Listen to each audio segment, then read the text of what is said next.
할렐루야. 오늘 저는 여러 성도님들과 함께 하나님에 대한 오해가 가져오는 비극, 그리고 부제목 주인이여 당신은 굳은 사람이라, 이런 제목으로 함께 은혜를 나누겠습니다.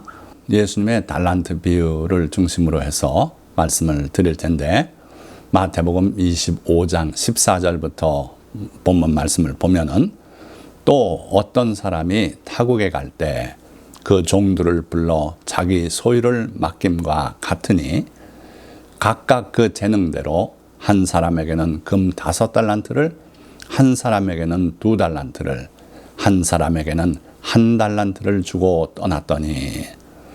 자, 여기서 어떤 사람이라고 비유로 말씀하고 계시지만 이분이 하나님이시라는 걸 우리는 잘 알게 됩니다. 그 분이 각각 그 재능대로 어떤 사람에게는 5달란트, 어떤 사람에게는 2달란트, 또 어떤 사람에게는 1달란트를 주고 떠났다 그랬어요. 자, 이게 하나님의 절대 주권이십니다. 우리가 이 세상에 태어날 때 각자에게 주신 그 재능이 다르더라는 거예요. 어떤 사람은 큰 재능을 가지고 있고, 어떤 사람은 작지만 또 다른 재능을 가지고 있고, 이렇게 인간은 태어나요. 그러면 한 평생을 살면서 그 하나님이 주신 달란트를 잘 활용하고 좋은 결과를 이루기를 하나님은 바라고 계시는 거죠. 이 비유를 그림으로 표현한 많은 그림들이 있습니다. 그래서 제가 살펴보니까 놀랍게도 거의 대부분이 바로 이런 아래 그림 같은 그런 분위기예요. 어떤 사람은 동전 5개를 가지고 있죠. 어떤 사람은 2개, 어떤 사람은 하나를 가지고 있어요. 자, 이렇게 많이들 생각을 합니다. 그러나 이 비유를 이해하는 데 있어서 이 그림은 아주 잘못된 그림이에요. 올바른 그림은 바로 이 옆에 금괴를 쌓아놓은 이 그림이 이 비유하고 매우 유사하게 맞는 그림이죠. 왜 그러냐면 이 달란트라는 단위는 구약 시대부터 수천 년간 쓰인 단위인데, 그 당시에는 중량을 중심으로 해서 생각을 했어요. 그래서 금 1달란트 하면 금 35kg 내지는 40몇 킬로까지 갈 때가 있어요. 어쨌든 35kg을 표준으로 우리가 생각할 때 이게 오늘날의 금 시세로 하면 엄청난 금액이죠. 그러다가 신약에 와서는 중량보다는 6,000데나리온을 1달란트로 이렇게 화폐 단위를 정했습니다. 데나리온은 하루 품삯이에요. 그 당시. 그래서 6,001분의 품삯이고 1년에 300일 정도 일한다면 20년의 품삯입니다.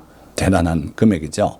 하루 품삯을 10만 원으로 본다면 이게 6,001분이니까 6억 원에 해당해요. 자, 그러니까 6억으로만 보더라도 금 5달란트를 받은 사람은 30억에 해당하는 금액을 받았어요. 또 2달란트 받은 사람은 12억, 1달란트 받은 사람은 6억 원을 받은 셈이죠. 적지 않은 금액이에요. 여기 동전 5입, 2입, 1입 이거하고는 전혀 다르죠. 자, 이렇게 큰 돈을 맡기고 먼 길을 갔습니다. 그랬더니 5달란트 받은 자는 바로 가서 그것으로 장사하여 또 5달란트를 남기고, 2달란트 받은 자도 그같이 하여 또 2달란트를 남겼으되, 5달란트 받은 자는 바로 갔다 그랬어요. 그것으로 장사하여 망설임 없이 그 돈을 가지고 사업을 벌렸던 거예요. 그리고 2달란트 받은 자도 그같이 하여, 이렇게 말씀하심으로 같은 분위기였다는 걸 말씀하고 있어요. 그런데 1달란트 받은 자는 가서 땅을 파고 그 주인의 돈을 감추어 두었더니, 이 1달란트 받은 사람은 다른 사람과 다른 행보를 보였어요. 가서 땅을 팠다 그랬습니다. 그리고 그 주인의 돈을 감추어 두었다 그랬어요. 자, 그래서 19절, 오랜 후에 그 종들의 주인이 돌아와 그들과 결산할세. 자, 우리가 이 땅에 태어나면 영원히 삽니까? 아닙니다. 반드시 사람이 죽음을 맞게 돼 있어요.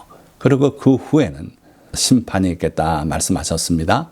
어떤 사람이든 어떤 인생을 살았든, 부자로 살았든 가난하게 살았든 권세 있는 사람으로 살았든 그렇지 않으면 늘 괄시당하며 살았던 하나님 앞에 우리 생에 대해서 보고하고 결산할 날이 온다 하는 거예요. 5달란트 받았던 자는 5달란트를 더 가지고 와서 이르되 주인이여 내게 5달란트를 주셨는데 보소서 내가 또 5달란트를 남겼나이다. 자, 여기 보소서 하는 말은 감탄사예요. 그동안에 내가 이룬 거 이거 주님께 설명하고 자랑하고 싶고 감사하고 싶고 이런 심정에 달려나가서 주인에게 보고하는 겁니다. 주인이여 내게 5달란트 주셨는데 보십시오. 내가 또 5달란트를 남겼나이다. 이렇게 보고하고 있어요. 그러니까 그 주인이 이르되 잘하였도다 착하고 충성된 종아. 우리 주님은 우리에게 허락하신 그 재능을 우리가 활용을 하고 열심히 일하고 기쁜 마음으로 일하고 그렇게 해서 열매를 거두기를 원하셔요. 이게 주님의 마음입니다. 그러니까 이 종이 주님의 마음에 딱 들게 그렇게 살았어요. 그래서 잘했다. 착하고 충성된 종아. 내가 적은 일에 충성하였음에 내가 많은 것을 내게 맡기리니 내 주인의 즐거움에 참여할지어다. 주님의 그 즐거움에 우리가 함께 할 수 있는 이 복을 허락하시더라 하는 거예요. 자, 2달란트 받은 사람은 어떻습니까? 이 사람도 기쁜 마음으로 자기 사업을 할 수 있으니 얼마나 기뻐요. 그러니까 이 사람도 그렇게 했고, 그러니까 주님이 또 똑같은 칭찬을 하십니다. 5억 받아서 5억을 남긴 사람이나 100억을 받아서 100억을 남긴 사람이나 주님은 같이 보시더라 하는 거예요.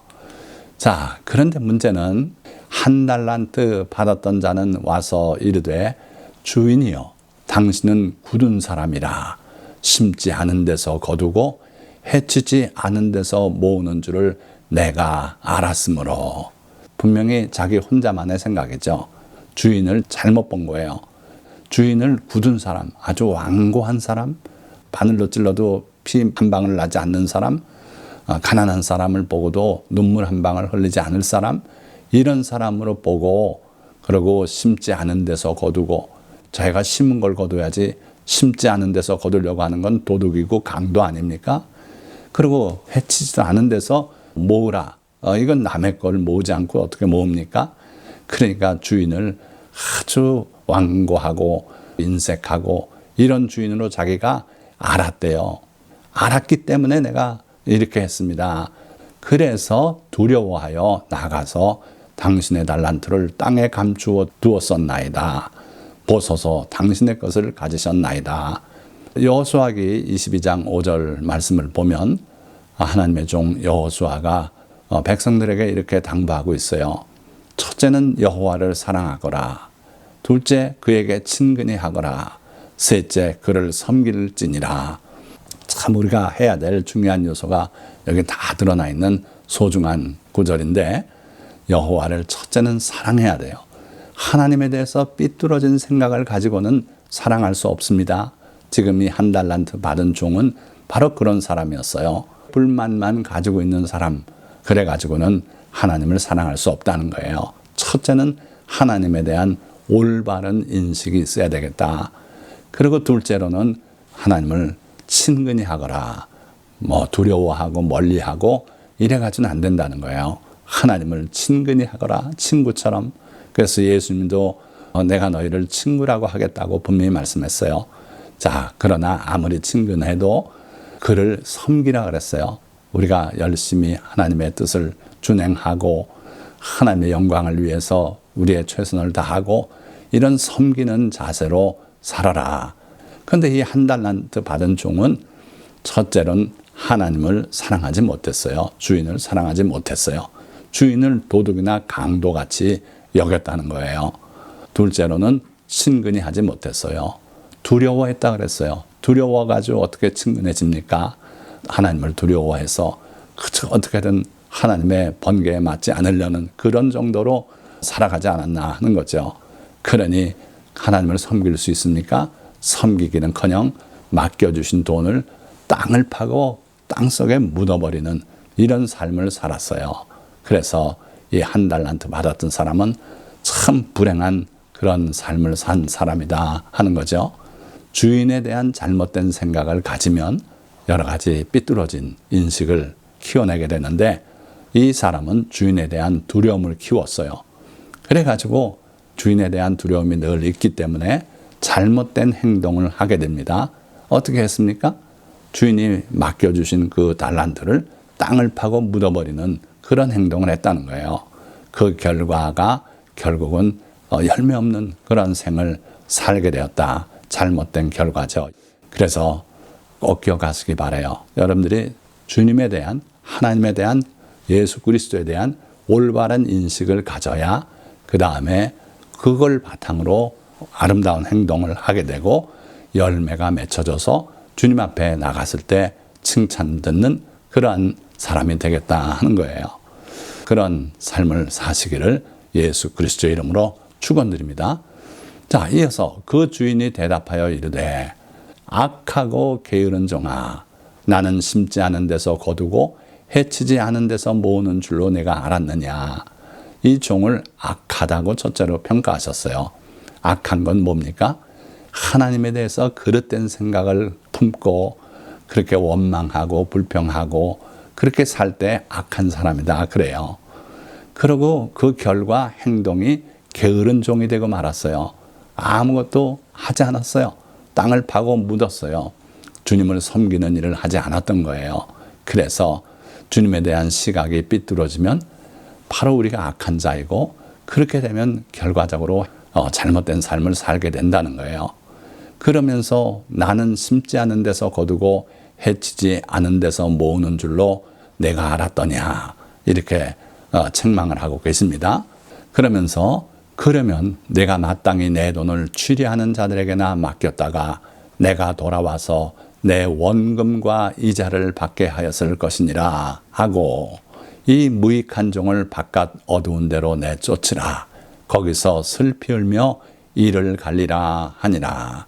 그러니까 5달란트, 2달란트 받았던 종들은 기쁜 마음으로 주님을 사랑하는 마음으로 주님을 친근히 하며 그를 위해서 열심히 섬기고 봉사해서 이익을 남긴 사람들이고 이 1달란트 받았던 종은 적지 않은 돈을 받았는데도 불구하고 주인에 대한 잘못된 인식을 가지고 갖다 묻어버리고 아무 일도 하지 않고 그래서 결국은 주님께 무익한 종이라는 평가를 받았어요. 악하고 게으를 뿐만 아니라 천국에 아무 이익을 줄 수 없는 무익한 종이다. 그 결과 천국에 못 들어가고요. 바깥 어두운 데로 내쫓으라. 거기서 슬피 울며 이를 갈리라 하니라. 그래서 천국에 들어가는 복을 놓친 매우 불행한 사람으로 끝을 맺습니다. 물론 다 비유죠. 비유기 때문에 그걸 뭐 정확히 현실에 갖다 맞추고 이런 사람은 이렇게 된다고 그렇게 말하기는 어렵습니다만은 그 근본적인 가르침은 우리가 깊이 새겨야 돼요. 그래서 여러분들이 과연 이 1달란트 받은 사람 같은 삶을 살고 있지 않은가? 아니면 나는 이 5달란트 또는 2달란트 받은 사람처럼 살고 있는가? 다시 한번 돌이켜보고 올바른 삶을 살아가는 그런 성도가 되시기를 주님의 이름으로 축원드립니다. 자, 오늘은 단락을 구분 안 하고 말씀을 드리고 있는데 사실상 두 번째 단락이에요. 자기에 대해 삐뚤어진 생각을 가질 때 노하시는 하나님, 1달란트 받은 사람에 대해서 심판을 엄하게 내리고 계시지 않습니까? 자, 그런 하나님이 실제로 성경에 기록되어 있는 하나님의 모습인가? 그래요. 욥이 시험을 당했을 때 세 친구가 다가와서 같이 마음 아파하면서 한동안은 서로 쳐다보기만 했어요.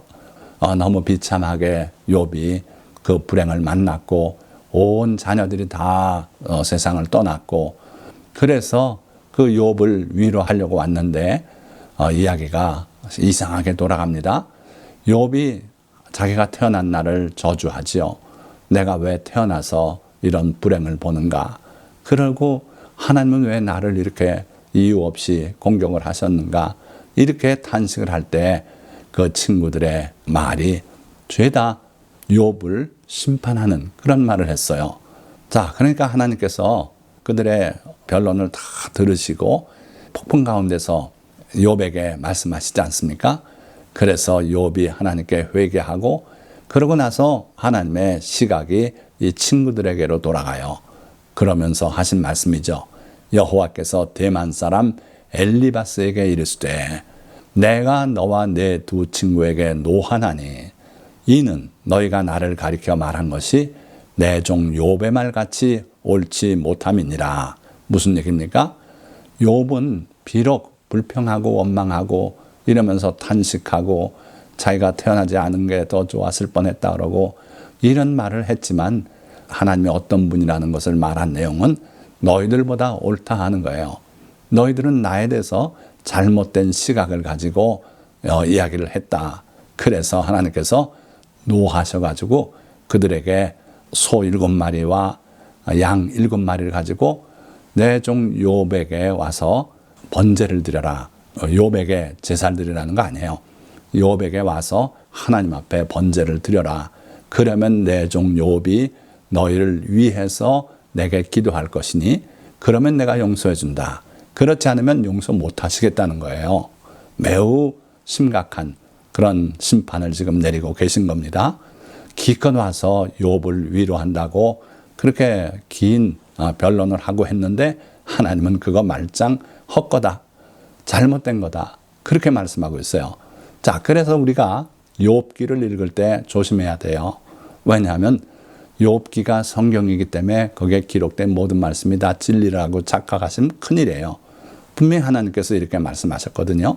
그래서 그 욥의 친구들이 말한 내용은 조심해서 읽어야겠다. 어떤 얘기를 했길래 그런가? 예로서 욥기 4장 7절에서 9절 말씀. 생각하여 보라. 죄 없이 망한 자가 누구인가?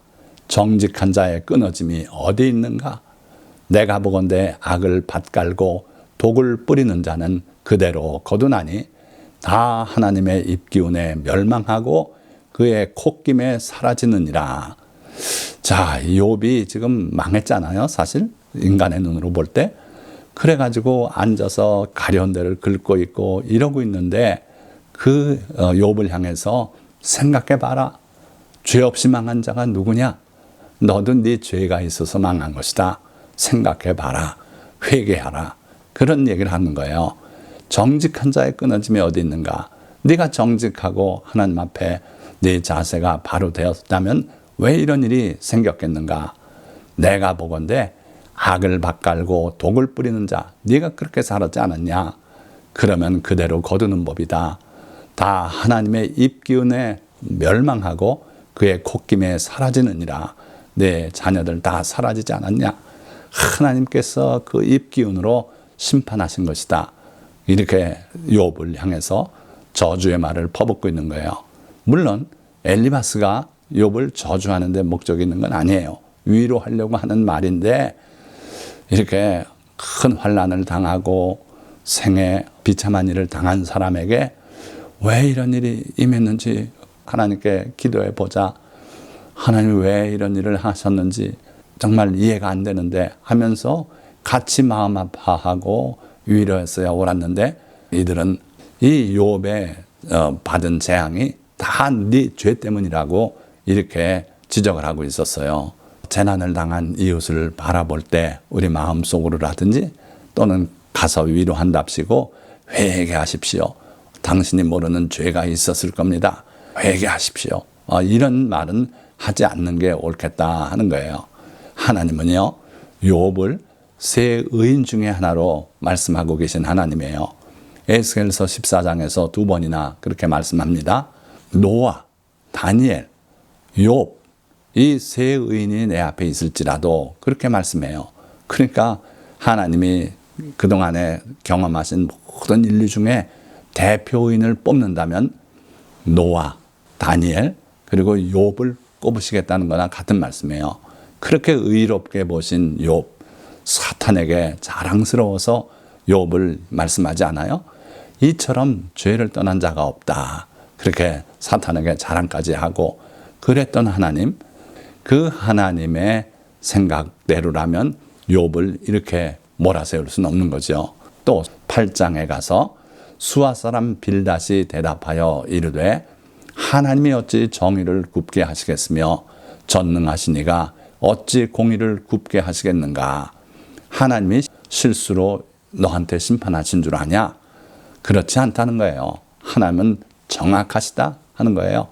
그러면서 구체적인 예를 드는데 내 자녀들이 주께 죄를 지었으므로 주께서 그들을 그 죄에 버려두셨나니 혹시라도 부지 중에 죄를 지었을까 봐 욥의 자녀들이 생일 파티라도 하고 나면 반드시 하나님께 제사를 드리고 번제를 올리고 죄를 회개하고 그렇게 살아왔던 집안이에요.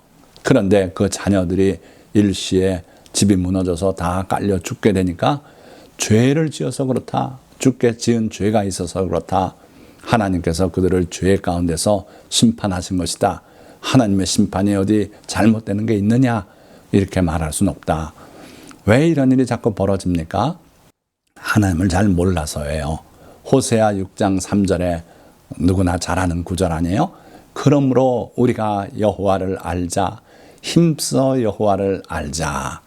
호세아 선지자는 이렇게 외치고 있어요.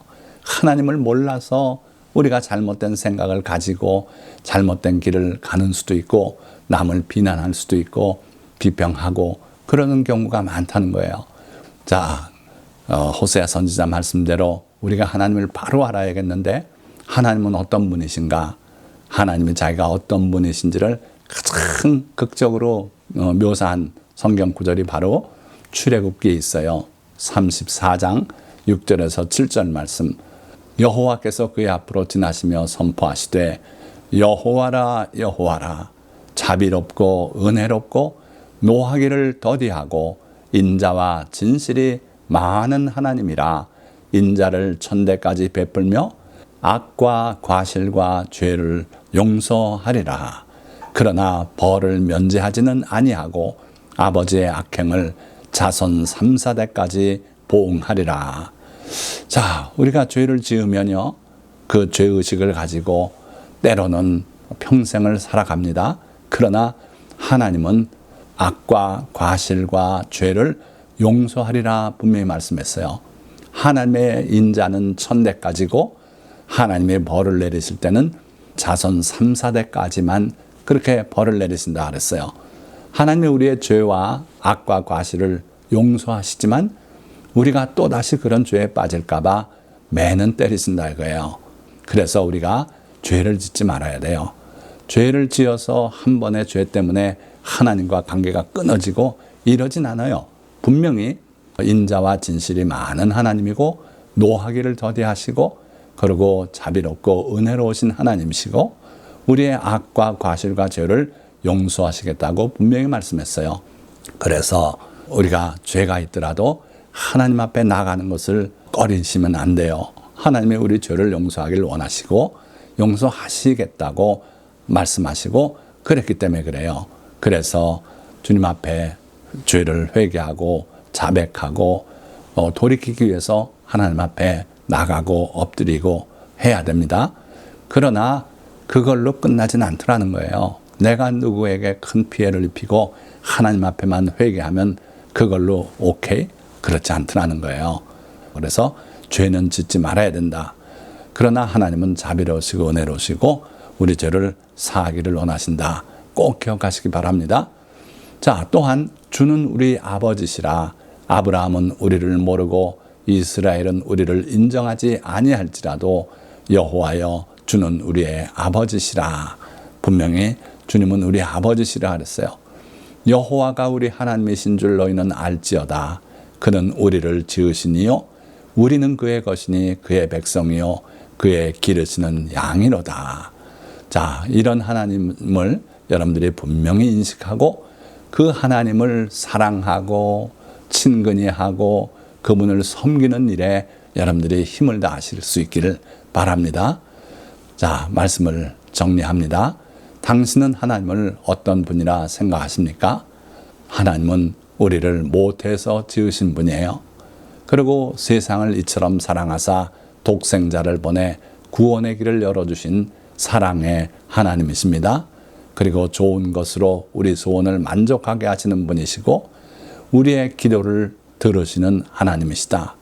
또 우리 길을 우리 앞서 가시며 장막 칠 곳을 찾으시는 주님이시고 내 생각, 내가 가는 길, 나의 안고 일어섬 내 입의 말을 아시는 주님이시다.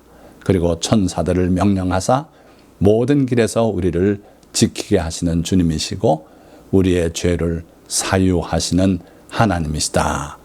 여러분들도 이러한 고백이 있으시기를 주님의 이름으로 축원드립니다. 말씀을 맺겠습니다. 하나님과 그의 아들 예수 그리스도에 대한 올바른 믿음은 구원을 가져옵니다. 그러나 하나님에 대한 그릇된 생각은 우리를 파멸로 이끌 수도 있습니다. 예수님의 비유에서 한 달란트 받은 종은 자기 주인을 굳은 사람, 심지 않은 곳에서 거두며 해치지 않은 곳에서 모으는 사람이라고 생각했으며 주인에 대한 그의 생각은 주인에 대한 두려움을 가져와 주인이 맡긴 달란트를 땅에 감추게 하였고 그 결과 그는 바깥 어두운 곳으로 쫓겨나고 말았습니다. 그런가 하면 욥의 세 친구들은 욥의 원망에 맞서 하나님을 변론한다는 것이 오히려 하나님을 노하시게 하고 말았습니다. 그래서 우리는 힘써 여호와를 알아가야 합니다. 그래야 주님을 사랑하고 친근히 할 수 있고 주님을 기쁘시게 할 수 있고 그의 즐거움에 참여하는 자가 될 수 있을 것입니다. 오늘 이 말씀을 청취한 모든 성도님들 모두 여호와 하나님 우리 주 예수 그리스도를 깊이 알아가서 그 하나님을 사랑하고 그 주님을 사랑하고 그리고 친근히 하고 그리고 그를 위해서 섬기는 삶을 사실 수 있기를 예수 그리스도의 이름으로 축원드립니다. 기도하겠습니다.